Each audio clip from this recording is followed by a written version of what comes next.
भगवान शिव ने पार्वती को बताया कि कैसे लोगों के घर में भूत प्रेत का वास होता है।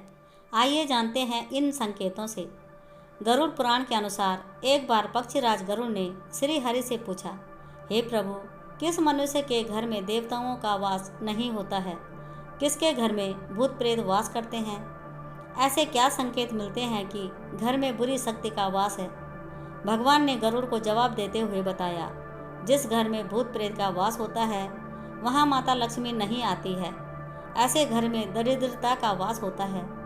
जिसके घर में प्रेतों का वास होता है उसे अलग अलग संकेत मिलते हैं। ये संकेत उसे घर में मौजूद वस्तुओं के माध्यम से या सपनों के माध्यम से मिलते हैं। भगवान श्री कृष्ण कहते हैं, इस संसार में हर प्राणी को जीवित रहने के लिए आहार की जरूरत होती है। ठीक उसी प्रकार प्रेत को भी भोजन की आवश्यकता होती है। प्रेत उन्हीं लोगों के घर में भोजन करने जाते हैं जिनके घर में अशुभ कार्य किए जाते हैं। गरुड़ पुराण के अनुसार प्रेतों का भोजन संसार के समस्त प्राणियों के लिए निंदनीय है। यानी प्रेत ऐसी वस्तुओं को खाते हैं जिसकी सभी लोग निंदा करते हैं। मनुष्य के शरीर से निकले हुए मल मूत्र और अन्य तरह की गंदी चीज़ों को आहार के रूप में ग्रहण करते हैं। इसके अलावा घर में बासी खाना रखने से प्रेत आकर्षित होने लगते हैं। इसीलिए घर में ज़्यादा समय तक बासी खाना नहीं रखना चाहिए। इसके अलावा घर में थूकना भी अशुभ माना जाता है, क्योंकि यही प्रेतों का भोजन होता है। घर में थूकने से प्रेत प्रवेश करते हैं। घर को प्रेतों से दूर रखने के लिए घर का साफ रखना बेहद जरूरी होता है। जो घर अपवित्र होता है, जिस घर में चीज़ें इधर उधर बिखरी होती हैं, ऐसे घर में प्रेत आकर भोजन करते हैं, जिससे घर का वातावरण पूरी तरह से खराब हो जाता है। ऐसे घर में माता लक्ष्मी कभी भी प्रवेश नहीं करती है। भगवान श्री कृष्ण कहते हैं कि जिस घर में व्रत, उपवास, दान, पूजा पाठ जैसे धार्मिक कार्य नहीं होते हैं, वहाँ प्रेत का वास होने लगता है।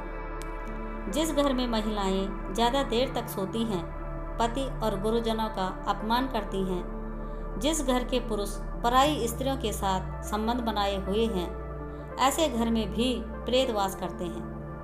जिस घर में लोग बिना स्नान किए भोजन करते हैं, उनके घर से देवी देवता चले जाते हैं। उनके स्थान पर प्रेत निवास करते हैं। भगवान श्री कृष्ण के अनुसार भूख और प्यास से व्याकुल होकर प्रेत योनि को प्राप्त हुए मृत्यु परिजन उसके अपनों के घर में भी प्रवेश करते हैं। वह वायु रूप में होते हैं, इसीलिए मनुष्य को दिखाई नहीं देते हैं। वायु रूप में ही वे अपने परिजन के शरीर में प्रवेश करके उन्हें तरह तरह के सपने देते हैं।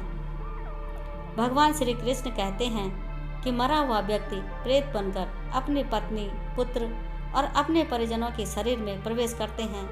अगर सपने में घोड़ा, हाथी या बैल जैसे जानवर दिखाई दें या क्रोध में आपकी ओर आक्रमण करे, तो समझ जाना चाहिए कि आपके घर में प्रेत का वास है। अगर कोई व्यक्ति सोकर उठने के बाद खुद को बिस्तर पर विपरीत परिस्थिति में देखता है, तो उसे समझ जाना चाहिए कि उसके घर में प्रेत का वास है। अगर कोई व्यक्ति खुद को जंजीरों में बंधा हुआ देखता है या अपने परिजन को प्यास से तड़पते हुए देखता है, तो समझ जाना चाहिए कि उसका मरा हुआ परिजन प्रेत योनि को प्राप्त हुआ है और वह उसी के घर में वास कर रहा है।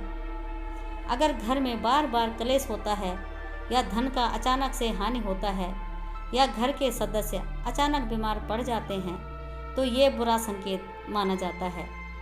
जय श्री कृष्ण।